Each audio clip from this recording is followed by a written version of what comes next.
আজকে থেকে জবরদস্ত বৃষ্টি শুরু হয়েছে। হ্যাঁ, তোমাদের কোথায় কোথায় বৃষ্টি শুরু হয়েছে তোমরা বলবে একটু। দেখুন কি হারে সকাল থেকে বৃষ্টি হচ্ছে আমাদের এখানে।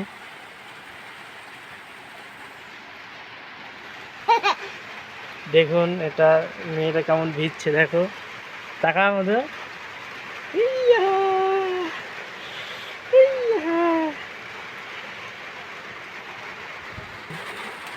তোমরা তো দেখতেই পাচ্ছ কেমন বৃষ্টি হচ্ছে, দেখো প্রচুর প্রচুর পরিমাণে বৃষ্টি হচ্ছে। হ্যাঁ, তো নিজেদের না